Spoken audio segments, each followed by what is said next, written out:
இயற்கை பேரிடர் காலங்களில் அரசுக்கு என்சிசி மாணவர்கள் ஒத்துழைக்க வேண்டும். முதல்வர் ரங்கசாமி அறிவுறுத்தல். சமூக நலத்துறையை மாற்றுத்திறனாளிகள் முற்றுகை. இயக்குனருடன் கடும் வாக்குவாதம். வேலைவாய்ப்பில் இடஒதுக்கீடு வழங்கிட வலியுறுத்தல். இமாக்குலேட் மேல்நிலைப் பள்ளிக்கு புதிய கட்டிடம் முதல்வர் ரங்கசாமி திறந்து வைத்தார். ஓட்டுநர் உரிமம் இல்லாதவர்களின் இருசக்கர வாகனம் பறிமுதல் செய்யப்படும். போக்குவரத்து எஸ்பி குணசேகரன் எச்சரிக்கை. இனி விரிவான செய்திகள். இயற்கை பேரிடர் காலங்களில் என்சிசி மாணவர்கள் அரசுக்கு ஒத்துழைப்பு தர வேண்டும் என்று முதலமைச்சர் ரங்கசாமி தெரிவித்துள்ளார். தேசிய மாணவர் படையின் கடற்படை பிரிவின் மாணவர்கள் 30 பேர் கடந்த 25ஆம் தேதி கடற் சாகச பயணத்தை தேங்காய்த்திட்டு மீன்பிடி துறைமுக வளாகத்தில் துவக்கினர். இதனை துணைநிலை ஆளுநர் வீரேந்திர கட்டாரியா கொடியசைத்து துவக்கி வைத்தார். இந்த சாகச பயணத்தில் என்சிசி மாணவர்கள் புதுச்சேரியிலிருந்து நாகப்பட்டினம், கடலூர், பரங்கிப்பேட்டை, தரங்கம்பாடி உள்ளிட்ட பகுதிகளில் 8 மணி நேரம் முதல் 10 மணி நேரம் வரை சாகச நிகழ்ச்சிகளை செய்து அப்பகுதியில் உள்ள மக்களுக்கு சமூக சேவையையும் சுற்றுச்சூழல் பாதுகாப்பு குறித்தும் எடுத்துரைத்தனர். 12 நாள் கடற் சாகச பயணத்தை முடித்த என்சிசி மாணவர்கள் புதுச்சேரி திரும்பினர். அவர்களை தேங்காய்த்திட்டு துறைமுகத்தில் முதலமைச்சர் ரங்கசாமி சிகப்பு கொடியசைத்து வரவேற்றார். மேலும் முதலமைச்சர் ரங்கசாமிக்கு என்சிசி மாணவர்களின் அணிவகுப்பு மரியாதையும் அளிக்கப்பட்டது. பின்னர் பேசிய முதலமைச்சர் ரங்கசாமி, கடற் சாகச பயணம் என்பது ஆபத்தான பயணமாக இருந்தாலும் என்சிசி மாணவர்கள் மன தைரியத்துடன் 422 கிலோமீட்டர் தூரம் பயணம் செய்தது பாராட்டத்தக்க கூடிய விஷயம் என்றார்.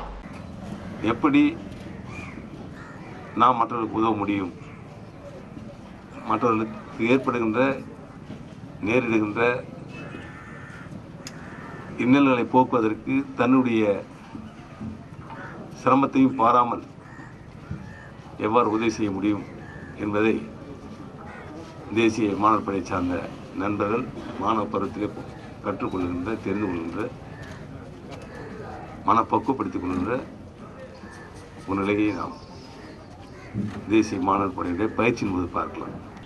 இந்த பயணத்தின் மூலம் மாணவர்களுக்கு தன்னம்பிக்கையும் மன உறுதியையும் ஏற்படுத்தி இருக்கும் என்பதில் ஐயமில்லை. இதுபோன்ற கடற் சாகச பயணம் செய்த மாணவர்கள் இயற்கை பேரிடர் காலங்களில் இந்த திறமையை அவர்கள் வெளிப்படுத்த வேண்டும் என்றும் கேட்டுக்கொண்டார். வேலைவாய்ப்பில் 3% இடஒதுக்கீடு வழங்காததை கண்டித்து மாற்றுத்திறனாளிகள் சமூக நலத்துறை இயக்குனரை முற்றுகையிட்டு வாக்குவாதத்தில் ஈடுபட்டதால் பரபரப்பு ஏற்பட்டது. வேலைவாய்ப்பில் மாற்றுத்திறனாளிகளுக்கான 3% இடஒதுக்கீட்டை உடனடியாக அமல்படுத்த வேண்டும். ஊனமுற்றோர் பாதுகாப்பு சட்டத்தை புதுச்சேரியில் முழுமையாக கொண்டு வர வேண்டும். கடந்த 4 ஆண்டுகளாக செயல்பாடின்றி முடங்கி கிடக்கும் சமூக நலத்துறையை சீரமைக்க கோரியும் இதற்கு காரணமான சமூக நலத்துறை அமைச்சரின் அலட்சிய போக்கை கண்டித்து மாற்றுத்திறனாளிகள் சமூக நலத்துறை அலுவலகம் சென்று மாற்றுத்திறனாளிகள் இயக்குனர் உத்தமனை முற்றுகையிட்டு போராட்டத்தில் ஈடுபட்டனர். மேலும் கோரிக்கைகளை தீர்க்க கோரி இயக்குனரிடம் மாற்றுத்திறனாளிகள் கடுமையான வாக்குவாதத்தில் ஈடுபட்டதால் பெரும் பரபரப்பு ஏற்பட்டது.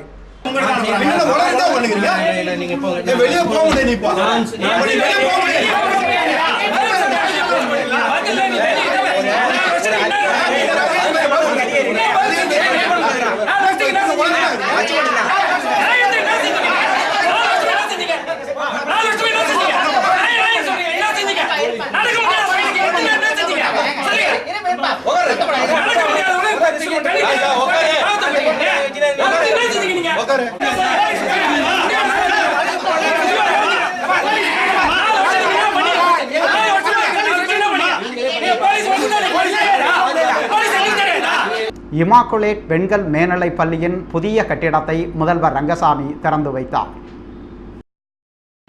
இமாக்குலேட் பெண்கள் மேல்நிலைப் பள்ளியின் புதிய கட்டிடம் கட்டப்பட்டு திறப்பு விழா கொண்டாடப்பட்டது. விழாவையொட்டி புதுச்சேரி கடலூர் மறைமாவட்ட பேராயர் அந்தோணி அனந்தராயர் தலைமையில் கூட்டு திருப்பலி நடைபெற்றது. இவ்விழாவில் முதலமைச்சர் ரங்கசாமி சிறப்பு விருந்தினராக கலந்து கொண்டு புதிய கட்டிடத்தை திறந்து வைத்தார்.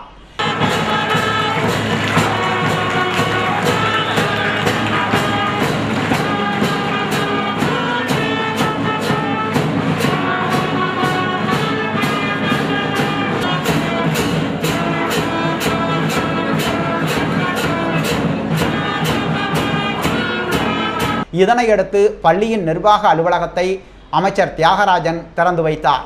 இந்நிகழ்ச்சியில் லட்சுமி நாராயணன் எம்எல்ஏ, கல்வித்துறை இயக்குனர் வல்லவன், அருட்தந்தை அருளானந்தம், அருட்சகோதரி பிணியன் குருசம்மாள் உட்பட பலர் கலந்து கொண்டனர். ஓட்டுநர் உரிமமின்றி வாகனங்கள் ஓட்டினால் பறிமுதல் செய்யப்படும் என்று போக்குவரத்து எஸ்பி குணசேகரன் தெரிவித்துள்ளார். புதுச்சேரியில் இருசக்கர வாகனங்கள் மூலம் அதிக அளவிலான விபத்துக்கள் ஏற்படுகின்றன. இதனை தடுக்கும் முயற்சியில் போக்குவரத்து போலீசார் 1 மணி நேரம் திடீர் சோதனையில் ஈடுபட்டனர். அப்போது ஓட்டுநர் உரிமமின்றி வாகன ஓட்டிகள் 70 பேரை போலீசார் பரிசோதனை செய்தனர். இந்த வாகன சோதனை புதுச்சேரியில் அடிக்கடி மேற்கொள்ளப்படும் என்று எஸ்பி குணசேகரன் தெரிவித்தார். மேலும் ஓட்டுநர் உரிமமின்றி வாகனங்கள் ஓட்டினால் அவை பறிமுதல் செய்யப்படும் என்றும், இருசக்கர வாகனம் ஓட்டும்போது மொபைல் ஃபோன் பேசுவது, 2 பேருக்கு மேல் பயணிப்பது, காப்பீட்டு ஆவணமின்றி ஓட்டுவது போன்றவை தடை செய்யப்பட்டுள்ளது என்று எஸ்பி குணசேகரன் கூறினார். மேலதிகாரியுடைய உத்தரவின் பேரில் இன்றைக்கி காலம்பரை நாங்கள் ஒரு சாம்பிளுக்காக ஒரு மணி நேரம் வந்து செக் பண்ணோம்.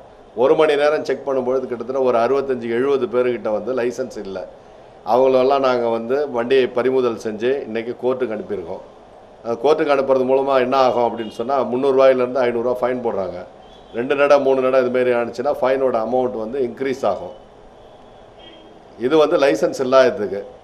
இதே நேரத்தில் இன்சூரன்ஸ் இல்லாததுக்கு அதுக்கும் வந்து மாரி நாங்கள் வந்து அவங்கள வந்து நாங்கள் வந்து செக் ரிப்போர்ட்டு கொடுத்து அவங்கள கோர்ட்டுக்கு அனுப்புகிறோம். இது லைசன்ஸு ஒரு பாகம் இருக்க, நம்ம அதிகமாக நம்ம நகர பகுதியில் பார்க்கும்பொழுது செல்ஃபோன் யூஸ் பண்ணுறது, ட்ரிபிள்ஸ் போகிறது ரொம்ப காமனாக இருக்குது. செல்ஃபோன் பயணம் வந்து மரணத்தில் தான் முடியுங்கிறது எல்லாருக்குமே தெரியும். இருந்தாலும் அதையே செஞ்சிட்ருக்காங்க. தயவுசெய்து அவங்களா செல்ஃபோன் உபயோகப்படுத்துறதை தடுத்தாங்கன்னா அந்த விபத்தில் இருந்து அவங்க மீள முடியும். அது எல்லாருக்குமே நல்லது. செல்ஃபோன் பண்ணுறவங்களுக்கு அவங்களுக்கு மாத்திரம் ஆபத்து இல்லை, எதுக்க போகிறவங்களுக்கு ஆபத்து இருக்குது. அதுலேருந்து அவங்க மீளணும்னு சொன்னால் செல்ஃபோன் பேசுகிறத கண்டிப்பாக நிறுத்தணும்.